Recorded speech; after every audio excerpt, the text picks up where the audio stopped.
So welcome to Priority Message, the podcast from the Fire and Rescue Services Association. In this episode, we will be speaking to Justin Johnston, the Chief Fire Officer of Lancashire, and Neil Taylor, Area Manager from Lancashire Fire and Rescue. Justin began his career in Essex County Fire and Rescue Service as a firefighter in January 1995 and left in 2008 to join Cumbria as an area manager. He then moved to Lancashire in October 2012 to take up the role of Deputy Chief Fire Officer, having previously served as the Assistant Chief in Cumbria. He was later appointed to the role of Chief Fire Officer of Lancashire on the 1st of May 2019. Justin has been a member of the Institute of Fire Engineers, Institute of Leadership and Management, and the National Fire Chiefs Council, where he has been the lead for firefighter fitness and the long-term chair of the FireFit Steering Group until taking over the role of vice chair of the NFCC a few years ago.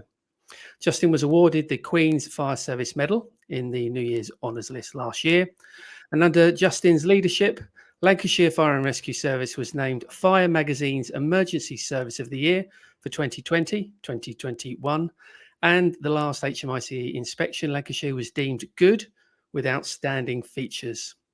So, in addition to Justin, we've got Neil Taylor, who is the Area Manager of Lancashire and the current FireFit Steering Group Chair. Welcome to Neil and Justin to Priority Message. Thanks, Tristan. That's a really nice introduction.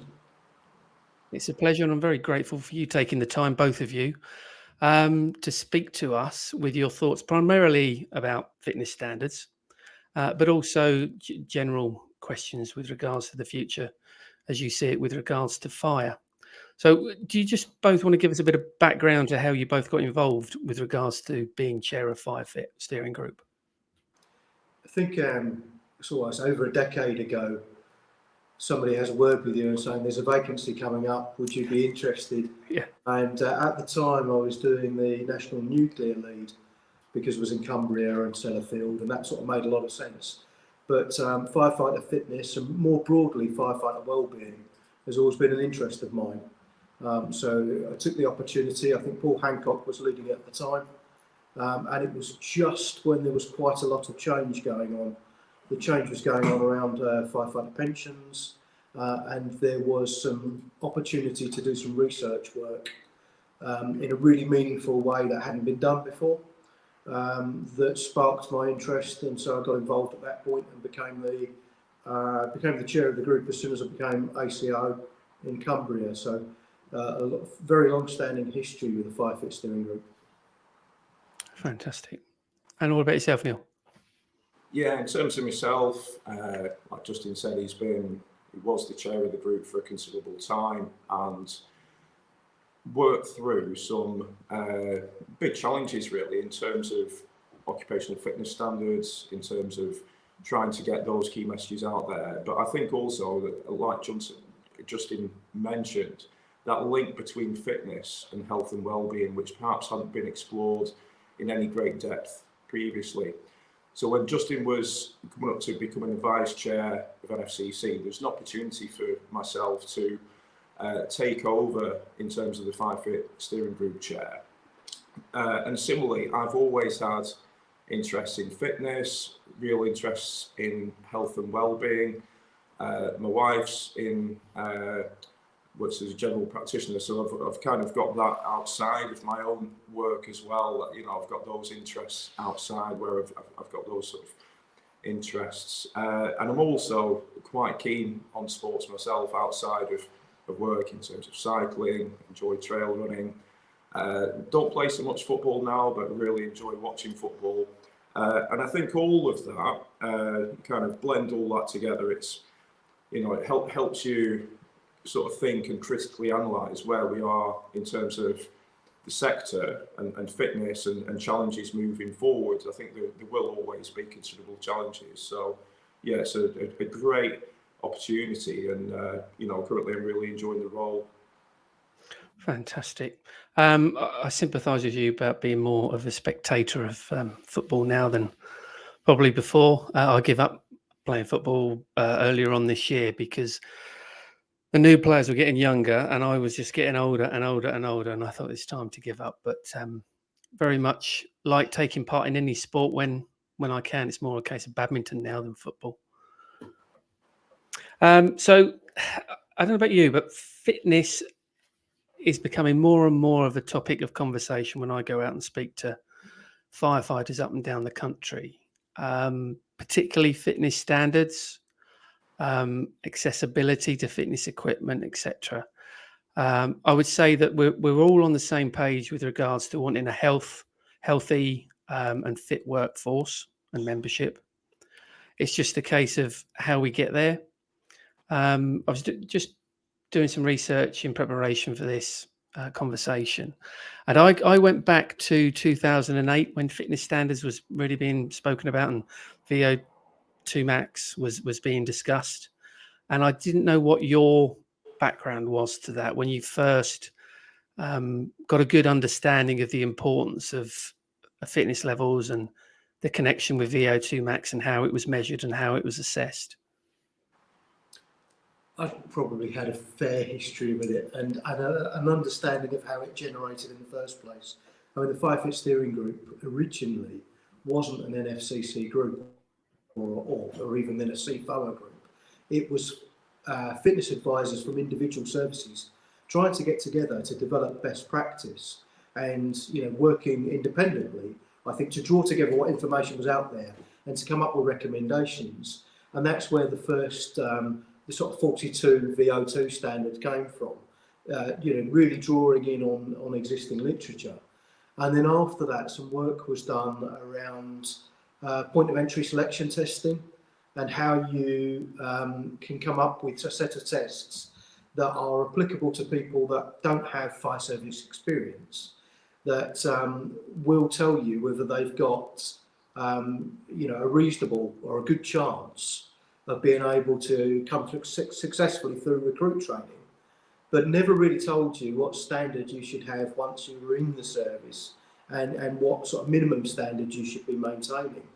So the piece of work that was part funded by the Fire Research and Training Trust and done in association with the University of Bath was to ask that question: what is an appropriate standard for a firefighter to maintain to be able to do their job successfully and to look after themselves and you know, also not to put others at risk. And one of the first things they would have done, or one of the first things they did do, was draw in a lot of data that was already out there and try and understand what the research piece had been in.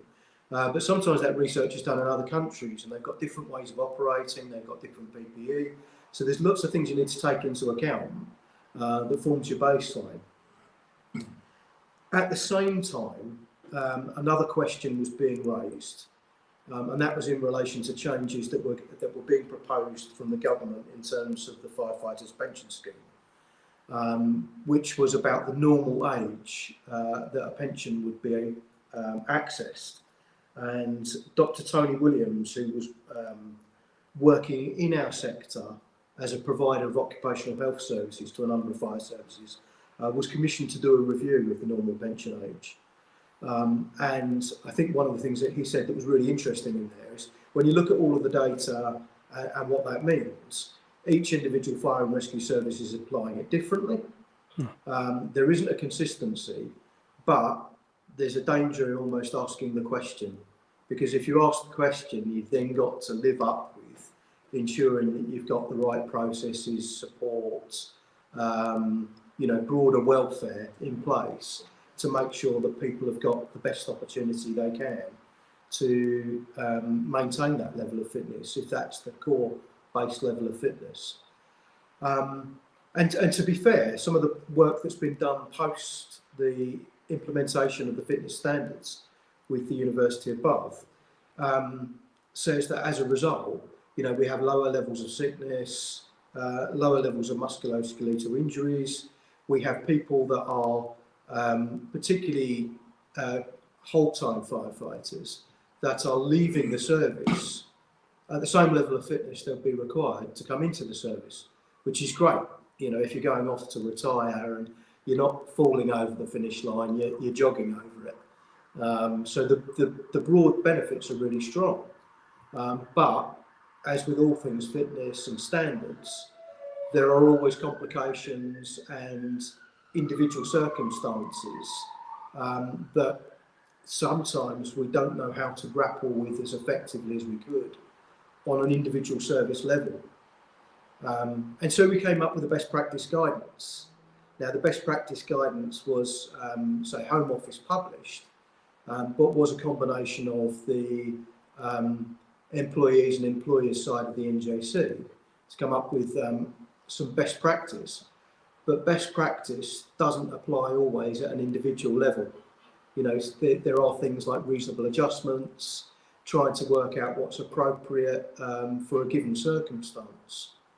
I was on a station visit last night, an on-call station, and you really need to tailor in those fitness standards with what that group of people need at that particular time. So yes, you need to reach the fitness standard, but is it appropriate to potentially restrict people's roles whilst you're going through changes within a unit to keep it on the run and available, but to also make sure that everybody's safe for a risk assessment process. So it's always evolving and always changing.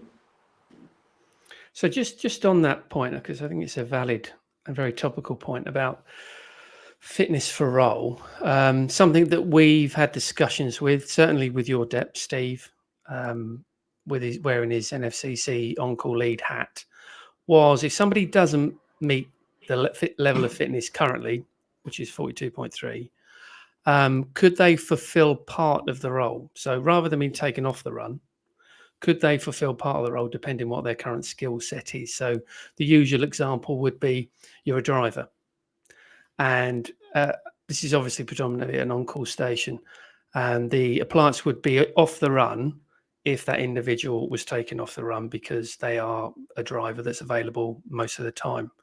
I just wondered what your thoughts were and whether Lancashire practice it or not, as to having a varying level of fitness depending on what the ask is from the service for them to perform. I understand entirely the question that you're asking, and it is something we are actively going through at the moment. I mean, if you took, for example, somebody going for a fitness test, failing the fitness test, the next question is why? And let's understand that from an occupational health perspective. So what's the trigger for that? Is it a change in lifestyle? Is it a medical condition? Is it a temporary medical condition? Is it something, for example, that will be time bound and that you can overcome? Or is it a process of, somebody's aging, they're struggling to maintain the level of fitness? What could you do under like an individual assessment in order to ensure that they're appropriately restricted in terms of the activities that you want to do? I mean, the highest risk activity we do is go inside buildings with breathing apparatus on.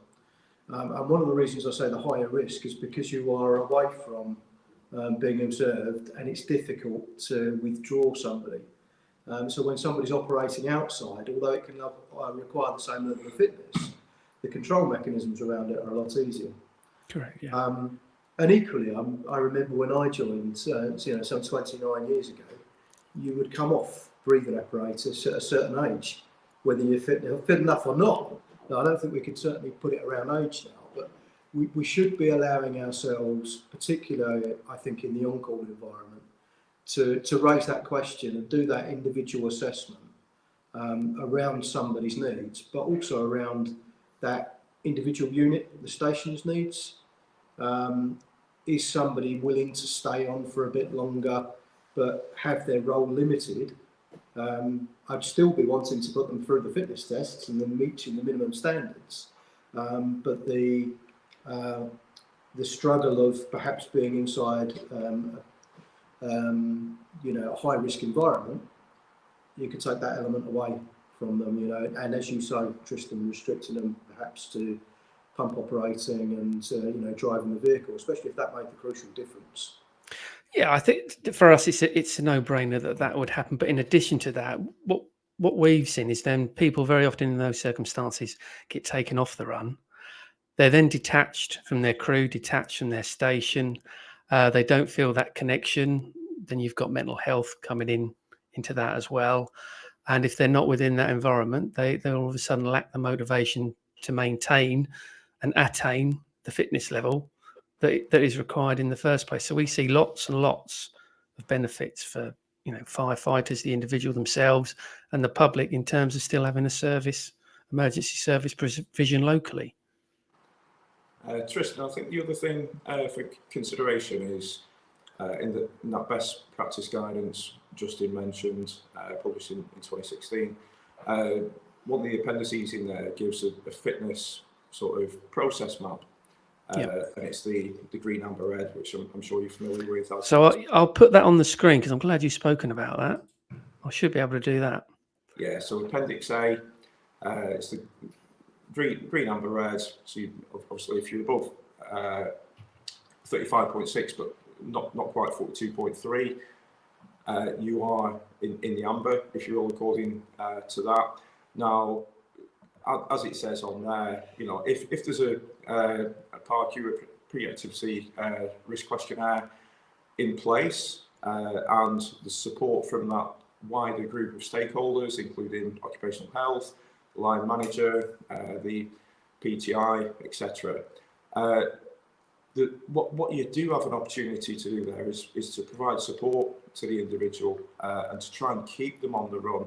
So a lot of services now have started introducing the drill ground assessment, which again did go through rigorous research, and there was gas analysis done. There was all sorts of sort of testing done around that to ensure that it gave a predicted, high level of confidence around that predicted sort of fitness level, if you will. So that can be done. What we found are some individuals, not all, but some individuals are actually better suited to do that drill ground assessment than they are the multi-stage fitness test, for example. So that's one example there.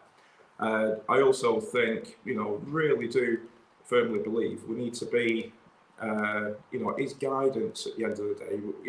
I think in terms of serving our communities the best and making sure our firefighters are healthy, making sure they're safe, as well as the communities are safe they can be, we must ensure we continue to promote, good levels of fitness and those sort of functional levels of strength and conditioning as well. But we do need to take into account that, like you said, there are some challenges, and particularly around the on-call, as we know, across the whole country. So if there's better ways of delivering that, in terms of providing support and introducing some risk-assessed, ways of reducing the impact on people to keep them on the run, in some cases, if that works, then, I believe that's potentially a way forward that we should be looking to explore. And it's something that we are starting to move forwards on in Lancashire. I think the challenge is it just needs to be on a very individual level, doesn't it? Yeah. So best practice guidance makes a lot of sense, covers probably 90-95% of your overall workforce, and keeps people fit and healthy, links into that broader health and wellbeing strategy of your organisation, all the things you do to try and look after people and provide the right level of support. But there will be those occasions where you say, well, actually, we need to look at this at a very individual level. And, we're used to doing it in other things, aren't we? Injuries, maternity, where we'll do that individual assessment. I just think the evolution is to make sure that fitness comes into that bracket as well. It can't be a get out. It's got to be because of an individual's needs, coupled with a unit's needs as well. So you may need somebody to be driving for the next 6 months for you, and they might be willing to do that to help you out whilst you're bringing somebody else through development. So I think we have to be pragmatic, don't we, in making sure that we can deliver the services. Absolutely. I think we're on the same page with regards to that. And I think just picking up on what Neil was saying, it goes back to culture is a topical word at the moment, but it goes back to culture and making sure that people understand and are educated in terms of nutrition, in terms of the importance of keeping fit, the benefits for mental health of keeping fit, the implications of not keeping fit, etc. And to ensure that network of support is there, both not just when you don't achieve the fitness level, but continuously, to ensure that ideally you never fall off the treadmill, as a metaphor. Because I think that is so important, because very often, I don't know what the data is, but I can imagine that those that do fall off, it's a heck of a lot harder to get back on than it is not falling off in the first place. Totally agree, Tristan. It's a whole package, isn't it? I mean, health and well-being should be seen together. In fact, when we first started doing the FireFit conferences, they were about fitness, and then we started to evolve and started to talk about occupational health, and it became a bit of a blend between the two. But over time, it's become about mental well-being. It's become about a whole range of features that try to look at the whole person. So when you try to attract them towards the organisation, and ultimately to when they leave your organisation, hopefully in a good place, from a physical and a mental well-being perspective. And the more features that you can put around that in your health and wellbeing strategy for your organisation, the better chance you've got of getting it right. But so true is it of fitness standards as well. So those services that fitness test regularly, i.e., 6 months, every 6 months, then the chances of somebody dropping off in terms of fitness and dropping off a long way is really really uncommon. Whereas if you only fitness test, say, I have heard of services doing it every 3 years alongside the medical, let's be honest, some people will get fit for the fitness test and then ease off. So if you're testing every 6 months, if you're going to drop off, you're not going to drop off far. If you don't drop off far, going around that best practice guidance is really easy. Equally, if you've been left alone for a long period of time, if your lifestyle mirrors the general population and we become less active, more sedentary, if we, put on weight, then that task is going to be a damn sight harder. So I think it's about a constant focus around it. Yeah, the reference to the best practice document is really good. That's now 7 years old, I think. I think that was 2016. So I'm going to throw out a few, not challenges, but a few concerns. So we can sit here and agree about what should and shouldn't happen, etc. But there's some things that have started to creep in that are a bit concerning for us. I'm not going to name any brigades, but I found out recently that one particular brigade that's not actually that far from you are now, if you're off for a period of time of sickness, you have to pass the drill ground assessment and the treadmill. So we've put a challenge out to that, because as far as we're concerned, it's one or the other. Whether it's the bike, treadmill, shuttle run, Chester step test, drill ground, they all should be broadly measuring the same thing. So if you pass it, you pass it. I didn't know whether you'd heard about that or what your thoughts, or maybe you don't want to comment on it at all. But we don't think that's particularly helpful in terms of keeping appliances on the run, keeping people motivated, and retaining firefighters. I'm happy to comment on it, Tristan, but as you can imagine, I'm going to try and do it in a diplomatic way where I'm not talking about. I expect nothing else. And their approach. So I'd probably have a couple of questions for that service as to what it is that they're trying to achieve from it.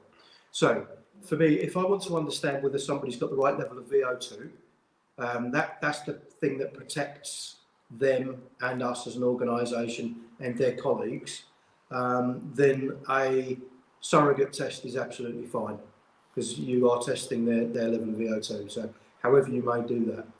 If I want to understand, say if you've been off for 6 months, particularly if you've been off with injury, I might want to know whether you can achieve the functional elements of doing the job. So, can you do the physical things of putting a ladder back on the appliance, extending a ladder, so on and so forth. Now, if that service has decided that a good way to run that through is to run the fireground fitness test, then I can understand it, but I would be assessing to see the functional elements. I think it's pretty good practice for anybody returning from a long period off, particularly if it's for injury, but for whatever reason, is that you just run through the functional elements. You know, can you put the ladder back on? Can you extend the ladder? The things I expect you to be able to do is your upper body strength there. I'm probably going to ask you and provide you some support around that so you can self-assess in the gym environment so you know you're ready. I'm probably not going to go through the effort required personally of doing both a surrogate test and a drill ground assessment because there's a lot of resource going into that. So I would probably be saying, well, I'm aiming to understand where your VO2 is at, and I can do that through any method of surrogate test, and the best one is the one that suits you best for me. And then I'm aiming to understand whether you've got the strength requirements and conditioning, because there's an element around conditioning. That's what I'm trying to get out of it. So my question back to that FRS would be, what is it you're trying to achieve from it? If it is simply, you've got to achieve this standard, and then we're going to put you through another test to see if you achieve that standard as well, I probably want to have a conversation with them as to whether that was delivering on what they really need from it, and whether that was creating an undue tension in their workforce. But without further detail and getting into it, I couldn't probably say much more than that, Tristan. No, I appreciate the comment. I don't know whether this has crossed your desk as well, but going back to Neil's conversation with regards to the amber stage, we're now getting services that they're not using the amber stage anymore. They're just taking them off the run full stop, irrespective of how close they are as to achieving 42.3. So they're in the amber stage, the old amber stage, but they're saying, no, we're not going to keep you on. We're going to take you off full stop until you hit 42.3. I didn't know whether you were aware of that starting to creep in some services. In terms of that, Tristan, I'm aware, I think it was yourself that raised that maybe about 2 or 3 months ago, so there is a little bit of awareness. I'm not aware of the specific services that are sort of applying that level, if you will, in terms of, seem to sort of disregard the amber.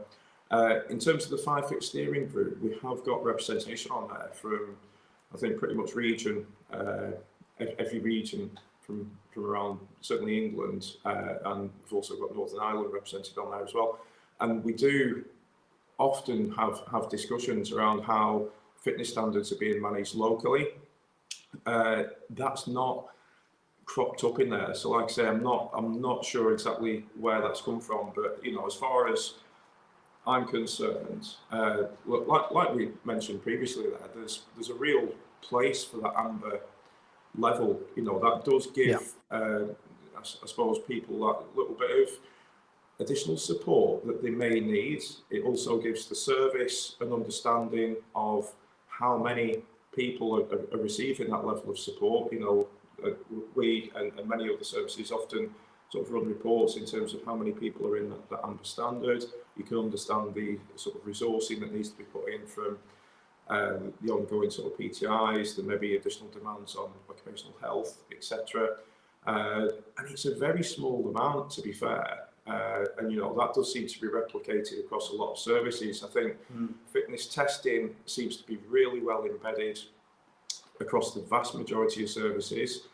I think the last thing I saw was 95% plus of services are sort of applying the fitness standards, and likewise we do feed in terms of fitness testing to HMRC FRS on the 6 monthly data return, so that there is a degree of feedback loop as well on that level. I mean, that doesn't go into all the metrics you'd perhaps want to see to give you a real detailed analysis, but it does give a level of assurance that that the fitness testing is being put in place, and there are sort of measures being undertaken. So it is something we can explore moving forwards in terms of trying to get that level of consistency and just trying to understand why services might be just going for the green and red and the pass fail rather than having the opportunity to try and help and support people. I think one of the important things on there, Justin, is we produce best practice guidance. Yeah. You know, and every fire and rescue service is sovereign. You know, they're able to say what they think is appropriate locally, and we provide them tools and information and support and ongoing support as well, because we need to continue to evolve this. So when we answered the first question for a core firefighter, what's almost a safe fitness standard to be able to effectively do the role, our information's evolved since. So there was a recent study post Grenfell done in London Fire Brigade, utilising University of Bath again, Professor James Bilson, and they did a project that looked at I suppose it was the individual cost of going to the top of a high rise, undertaking some activity and then coming down, and then doing that on different types of breathing apparatus sets, in extended duration breathing apparatus. And one of the interesting correlations, because it's a very, very demanding activity where most of us, irrespective of our fitness level, will work at the upper end of our fitness. So we're going to be going all out. Meant that a lot of people came down on the whistle, irrespective of that was the extended duration breathing apparatus or not. But those people that were under 42 VO2, a good proportion of those went up under their whistle, which is a concern, isn't it, around fitness, because we're potentially going to go into those environments. Yeah. But the learning from it also told us that actually, instead of just progressing up the stairs, working as hard as you can to get to the scene of operations, the benefits of pausing at flights, recovering some of your heart rates and then going again, meant you were more effective. So we're learning all the time. And we're also learning all the time in terms of how to make some adjustments for people, how to do a risk assessment around an individual. And that's what Neil and his team are on with at the moment. And that's before we've even began to ask the question, what does it mean from a fitness perspective to be in urban search and rescue or any other specialism within our service that currently we don't know. We've only got the core role on it. So there's lots of work for the steering group yet to do, but for every solution there are always unintended consequences that we then have to try and manage through. And I think that's the challenge. Absolutely, and as you said, that document is a best practice. But I think so long as somebody can justify, it's the same with any guidance, isn't it? So long as you can justify doing something differently, then that's absolutely fine. Just at the moment, in certain issues that are cropping up, we can't find the justification from some brigades. Just picking up on what you said, Neil, about the 95% are applying the standard. Would my understanding is that London don't apply the standard. I didn't know whether they were in that 5%. Yeah, it's probably not right to comment on specific fire rescue services. One of the vice chairs of the FireFit Steering Group at the moment, Dr. Emily Watkins, is doing a little piece of work on.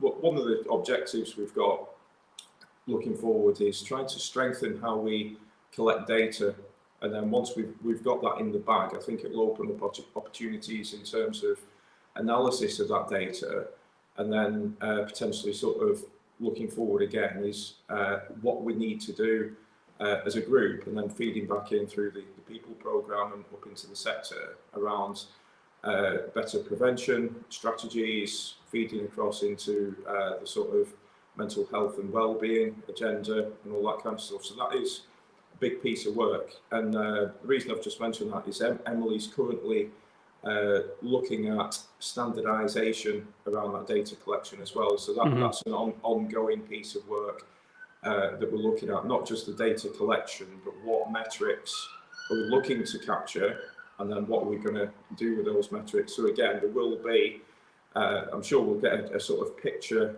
around the country in terms of who's engaging with that process, what we're currently doing, where the gaps are, and if we can influence and provide support for anybody that needs it, absolutely be getting across that as well. I think that's encouraging to hear, because there is a void there, I think, in terms of consistency and having that information available. And you say that's going to the NFCC People Programme. Yeah, well, in terms of the data collection, that is one of the key objectives we've got on as a group. I think there have been multiple challenges getting us to a strong position there over the years. I don't think we're in a bad position, but it's that range of fire and rescue services around the country, maybe all doing things slightly differently. It'd be great to have that common approach in terms of how the data is collected, what's collected, and then potentially feeding into a shared platform of some obviously GDPR compliance and everything else. But to have access to that will give us a lot of benefits to develop things in the future. Yeah, I think particularly as well, when you look at data from your own service, sometimes those margins, the anomalies, statistically aren't great enough to tell you enough information. But if you can times that data up over the whole of the UK, then you start to see patterns, and then you start to understand whether the interventions that one service is making is having real benefits, or conversely, the other way around. The other thing is, in some places, it's quite legitimate to have a variation. And I'm going to pick out the strength standards. So one of the largest requirements on strength standards is to extend to lower a 135 ladder as an individual. And that sets a strength standard in, unless you change that ladder or how it operates or how you drill, then it's there, and it's there for everyone. But there's some services that don't have 135 ladders anymore. So you should look at what the best practice says and the guidance says, and then tailor it in for yourself. So if you're only working off a 10.5 metre ladder, then that's going to have a slightly different strength requirement. And you shouldn't be asking more of people, because ultimately when you get down to that, the courts of law environment, they'll say that the test has to be reasonable to what you're asked to do in the workplace. So you will get some variations between services, but you'd hope that where we can be consistent, that we are. And Neil's right about the data. So at the moment, people, because it's local data, they can record it in different ways, and then it's difficult for us to compare apples with apples.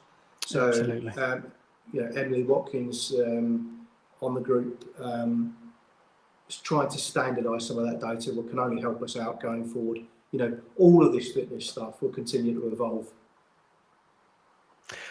Brilliant. I just wanted to move off from fitness standards in a moment and cover some more broad topics. But before I do, and it will come as no surprise that I'm going to ask this question, females and fitness. So at the moment, we've got a situation whereby we want a more diverse workforce, which will have benefits for culture in a number of services. And having a diverse workforce is good, I think, full stop. So we've got the conundrum of wanting a diverse workforce, and we've got a fitness standard that is really difficult for particularly females to attain and maintain. And I didn't know what your thoughts were on that, and how we tackle that, if it's possible to tackle. Yeah, I've had so many conversations on this over the times, and been in to see the HMI, and sometimes people raise an issue of saying it's particularly difficult for women to attain the fitness standard in the first place. But the fitness standard is there for a reason. It's there because of the determinants of what the job requires. And therefore, it's blind to gender, which makes sense. And the data actually bears out that VO2 isn't a significant determinant for women applicants to the service or women in the service. Maintaining VO2 can be fairly straightforward. Where the challenge can come in, I think at the recruitment and selection point, can be around upper body strength. And if you haven't done those type of activities or conditioning, then you're going to struggle. We find that with slight men as well. So I think a lot of that's about the work that you do prior to people coming forward for selection. So when you do your have a go days, when you put information out, understanding that you can go into the gym and do these activities and build your upper body strength up if it's not there, irrespective of gender, and give yourself every good chance to be able to pass the process. And then when you're in the service, that you've got access to good equipment and good advice and support to maintain that upper body strength. One of the things we found during the studies is that, for example, women who played netball or basketball that were used to doing those over the head activities and that sort of physicality lent itself really well. It's just that we don't often do it, and we tend to focus on the VO2, and the VO2 is something that's is probably much less of a challenge. Where it does come in for men and women, but particularly women, if we follow the general population as we age, is it becomes more difficult. And there can be medical things that can come into place as well, such as the menopause, osteoporosis. That means that actually you end up needing to train harder and condition yourself more in order to keep the level that you may have more naturally kept prior to it. So I think it's about seeing holistically, and rather than saying this is a barrier, so therefore we need to change the standard. I think it's more about understanding it properly and make sure that you've got the right support, not just at the front end and the more challenging aging end, but throughout someone's career within the fire and rescue service. Okay, brilliant. So I'm going to move away from fitness. So in terms of looking forward, what do you think the challenges and opportunities are for the fire sector in, let's say, the next 3 years? Well, from my personal perspective, and having been the vice chair at NFCC now for the past couple of years or so, obviously there's a white paper. There's Fit for the Future, where the employers and NFCC agree that there's lots of opportunity to see how we can evolve as a sector and keep up with things, keep up with what the demand is from local communities, respond to climate change challenges and that sort of myriad of things. So there's a real opportunity now to do that. So the reforming our fire and rescue service white paper, I understand that we're not too far off seeing the outcomes to the consultation on that. I'm not going to use the word imminent. We wait with bated breath. Yes, it would probably not too wise to hold your breath on that one, but it does give us an opportunity to clearly define what it is that we think we can offer.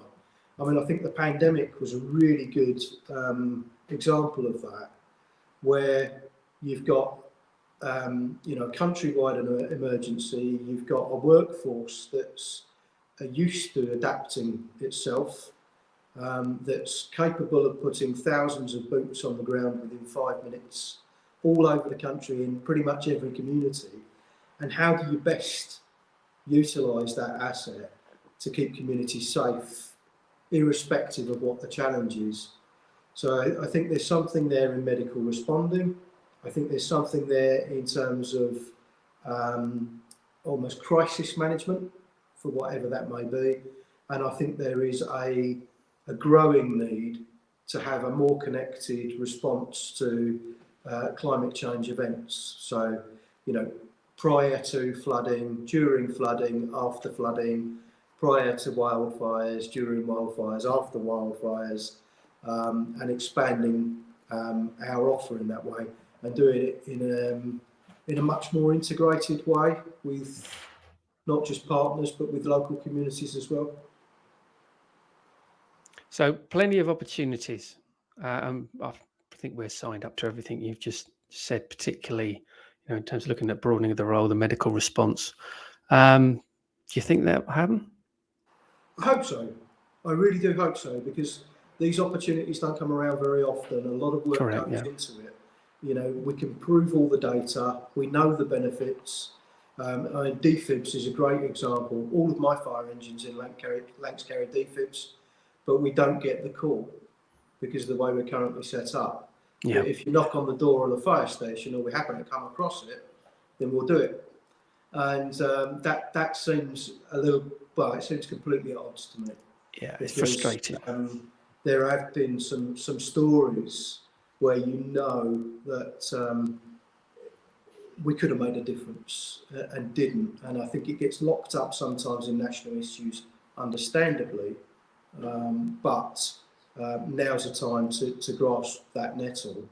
And if that means, the employers working to achieve better recognition as part of that, then I don't think they should shy away from that either, because I think the benefit is so significant that it would outweigh, putting additional cost into it to make sure that it happens, because we've got a health service that's, awash with challenges. But actually, we know that if agencies respond together, then we reduce the risk to the local communities significantly, particularly around cardiac arrest, but other areas too. Yeah, I think the pressure that we could take off the NHS with the opportunities and the facilities that we have, the void that we can fill there. I think we really need to start making some proper progress. That'll obviously help with recruitment and retention for on-call. I think it would also help in terms of diversity, because I think different people will be more attracted to the role. There's just so many benefits, and it's just so frustrating that we all pretty much know what we need to be doing, know how to get there, and we just need that extra push. Now's the time, I think. Now's the opportunity. There's a lot of alignment on it. There's a broadening understanding across government.